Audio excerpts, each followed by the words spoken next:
God.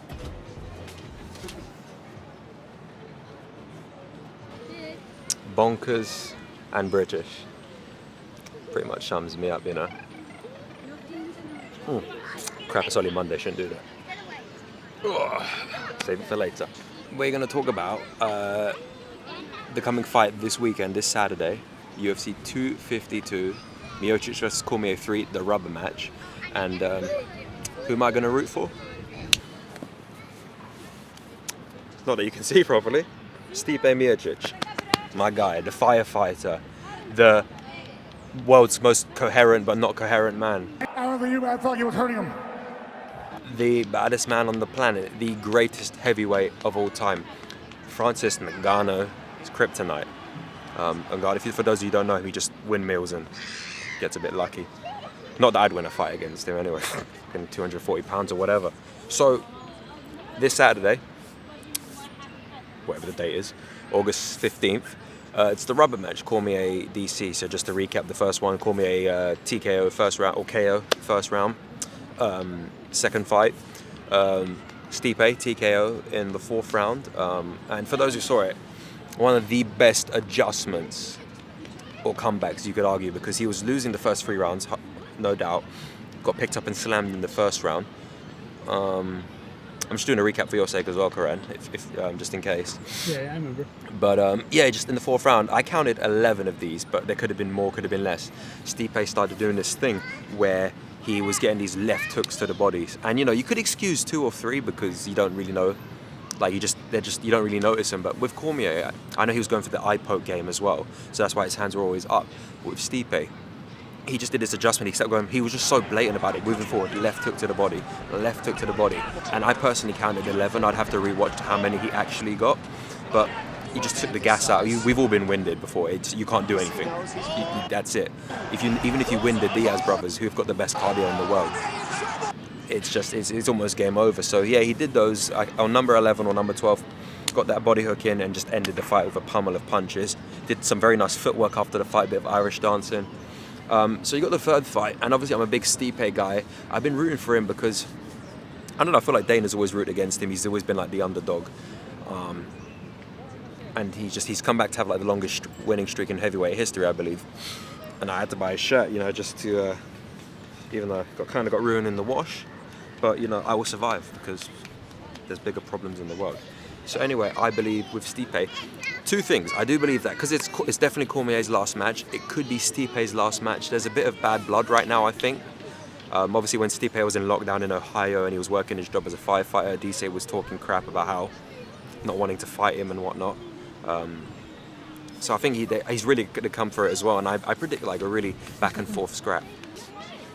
So my prediction for this third fight, like I said, it's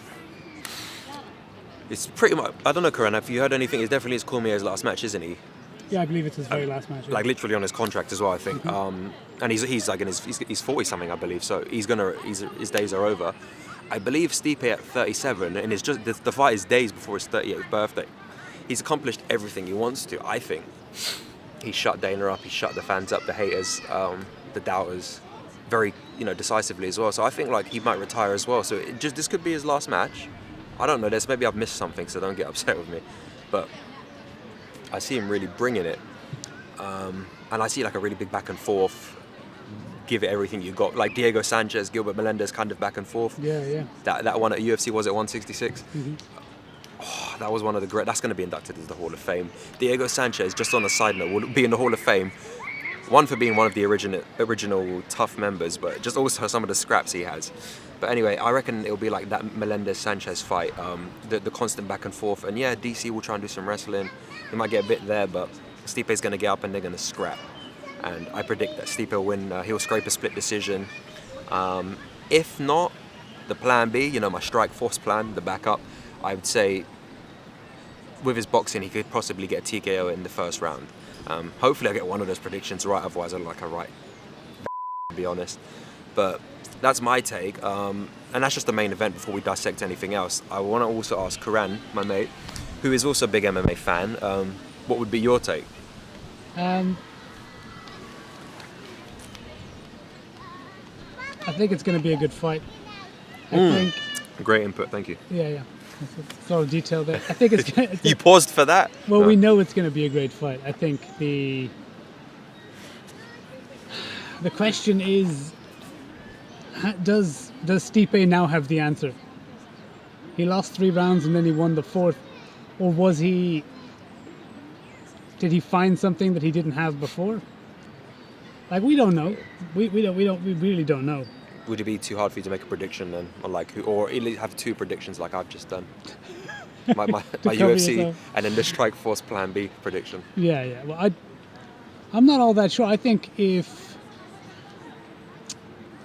Stipe might retire. He does have an alternative thing he can do. And he loves that alternative thing. Sorry, he loves. Does. Yeah.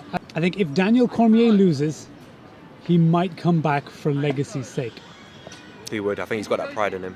Oh, he's definitely got that pride in him. I think light just to heavyweight. I think light heavyweight and can't make it. heavyweight, he can. I don't know if he can make light heavyweight, but if he can make to weight, he's a wrestler. He's got it in him, I'm sure, to cut down. You know the story about him in Beijing in the Olympics, right? He had to pull out because his weight cut went so bad. It's a true story. Yeah. So the thing is, he does eat like crap. Like we joke about him eating cake and when Popeye's chicken, he really does. And I honestly don't think he can make 205 again. Look, he's in his 40s now. It gets harder as you get older. Randy Couture's an exception. We'll leave it at that. Mm-hmm. And Randy Couture was lean in general. Like Cormier eats. So the point is, if he did come back for the Pride fight, if he lost with Stipe, it'd have to be heavyweight. And he's never fought in Ghana yet, has he? No, he hasn't. Daniel Cormier has one of the best chins in the game, though. No, Stipe would beg to differ from the last fight. That's what I'm saying. but he even... He does, yeah. Even he said by the end of the fight, he's like, that's one hell of a chin. And also, John, that kick John Jones gave him in the second fight didn't really put him out. It wasn't like a clean KO. Whereas, like, if anyone else took that kick, no, they'd be out. You have to give credit. John's got skinny legs, but he kicks right. Not that skinny legs means anything. It's about the technique. But so no, yeah, you're right. I think if he loses, he come back. But would it be fair to say a good fight that ends in decision? No. Did you just discredit me on my own opinion? Yeah. I think Stipe takes it. Unanimous, split, majority. That makes a big difference, he said. I think he finishes him. Oh, he takes it in general. Sorry. He's going to finish him. Any particular round? I should have gathered when you said finish him, but yeah. You can make bets on these things, I'd say this gust of wind is a mother, but round 4. Same thing. I don't know, like he could be blinded straight away because DC plays the eye poke game, remember?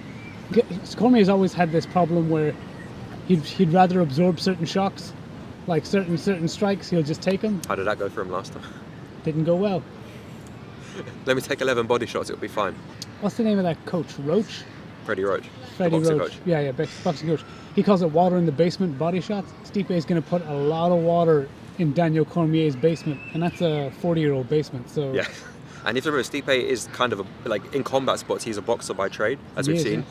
So like he knows it's different than someone else. Like, But yeah. he's happy to be in that dirty boxing range too. It's not. Well, we've seen his eyes, yeah.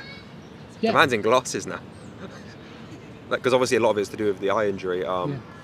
But like, yeah, I mean, I don't want to like try and brown nose him too much. But like, I've got his shirt. The man. If you don't know what we meant just now when we said he has an alternative to do, he's a fireman. He's a part-time fireman in his home state of Ohio, and a first responder, what we call here a paramedic. I don't know what they call him out there. I think there's another name, but EMT. I think that's what they call him.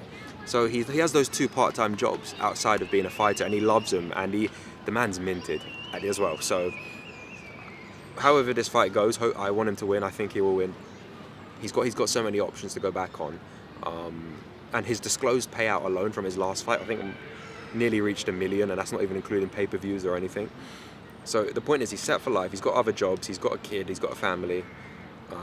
If he wins, he could literally ride out on what's that saying about riding out on the sunset? Yeah, he'd ride on the sunset. Something like what you would call like what Peyton Manning did with the Super Bowl, where Peyton Manning played till he was like the oldest quarterback at the time, for those who care or know, and he won the Super Bowl and retired. I see that with Stipe, but yeah, like we're on the same page, Kuran. Great fight. Stipe will pull it away. I say decision, you say TKO.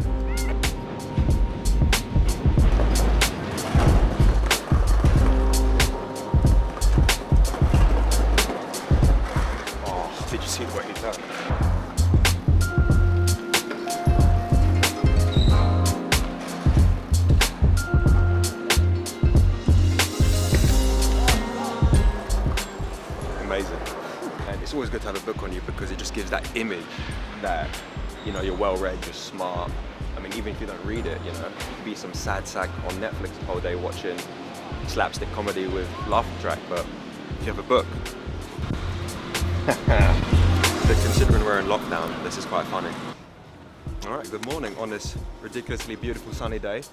I know it's August, but we're in Britain, so a bit of an odd one. We are here today at the Beanie Cafe in Waterloo. Now, just thought we'd do like as a practice vid, we'd do a coffee tasting vid. Wait, pause that. I need to ask you a question.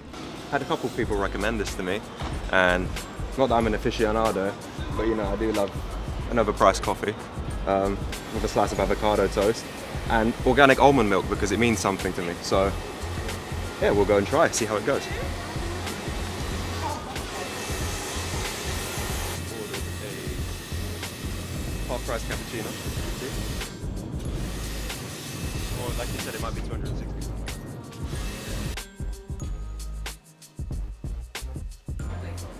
Yeah, so just picked up a cappuccino at Beanie. It's like set, are you serious?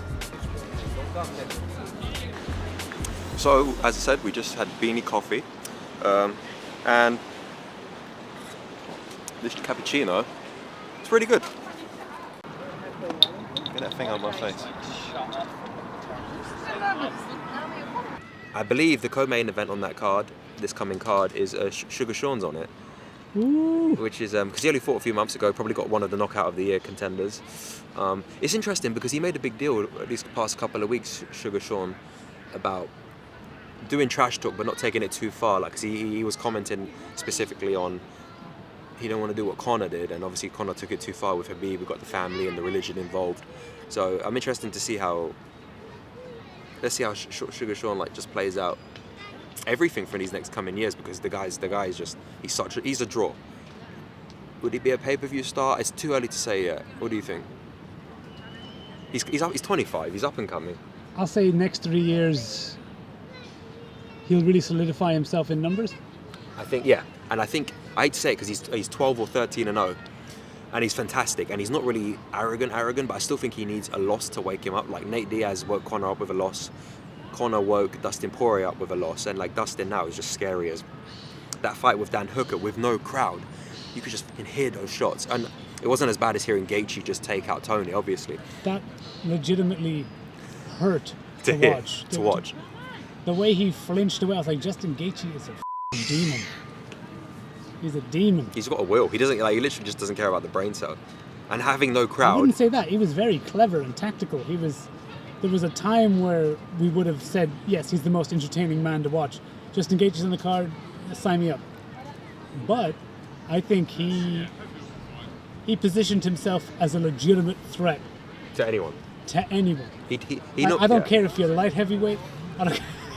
Did you see his food truck? I've talked a lot of crap about Brendan, but his food truck diaries with Brendan, Justin was ready to scrap with him.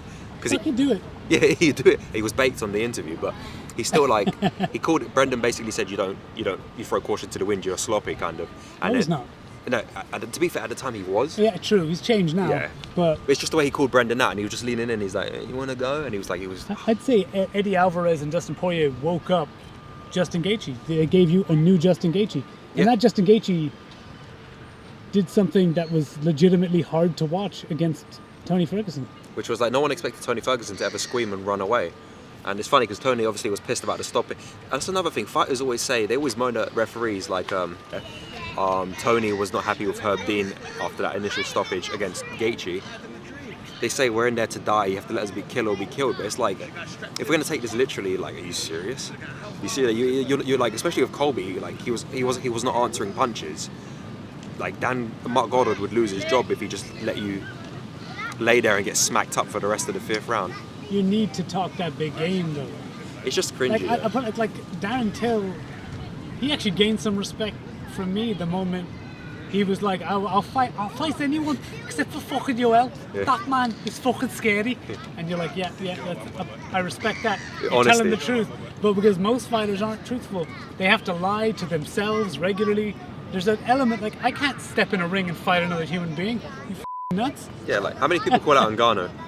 I really don't know. Maybe Stipe was happy to fight him, The drunk guy down the pub, maybe. but then he sobers up. Yeah. And that's where, like, obviously I'm not a big McGregor fan, but the guy will. Okay, he chose Cowboy to fight at welterweight. That was a bit cringy, but other than that, he fights anyone. He shows up, and I'm not a big McGregor fan, but you give him credit for what he's done. And he's done many things, obviously, with the fighter pay and bringing in being a draw and being a great fighter. But he really does come and fight anyone. He took Nate Diaz on. He underestimated Nate Diaz originally, but the fact that he still took Nate Diaz on and he brought the fight. That's why I respect Conor. Not a biggest fan, but you have to respect him. And He's a forward pressure counter striker. he's a man of his word. Yeah, and he's game. He's so game, and it's like my close friends I talk to regarding like MMA friends who are MMA fans. They've always ripped me a lot for loving Chael Sonnen, and like they dislike Chael. Like people at my boxing gym, they don't like Chael, but I'm Uncle like, Chael is a god in his own right. You know what I mean? yeah, he does talk, and he's never won a title, but he's always game. He's also never lost a fight. Never lost a round. Yeah. Uncle Chael. There's no bad guy like Uncle Chael. Never lost. No. But it's true. Like people say, he just talks and he's a pussy and stuff, but it's like he's game. Even against Fedor, when he just got smacked up, there was something about him that was game about getting knocked out. Yeah. So he makes a knockout look like. One of the reasons in one of my other videos I went to try coffee as a tester was because I saw Chael Sonnen do it. We'll try and link you to the video, but even he can make just like looking for a coffee as fun, and you invest like 10 minutes of your time into it. So with regards to UFC 252, to get back to the point, we've said our bit on Miocic and Cormier 3 about Sugar Sean.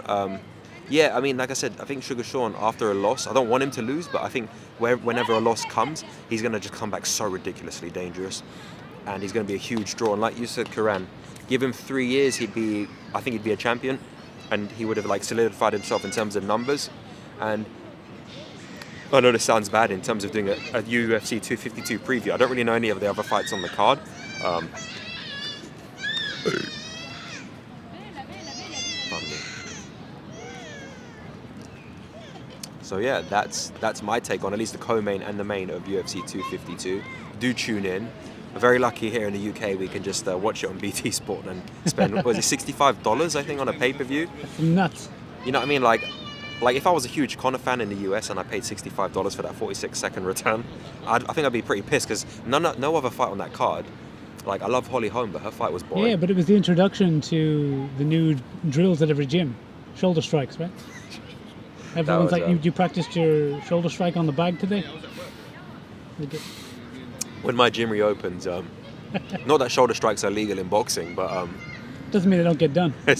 we have an uppercut bag, so it's perfect. You just lift it up a bit.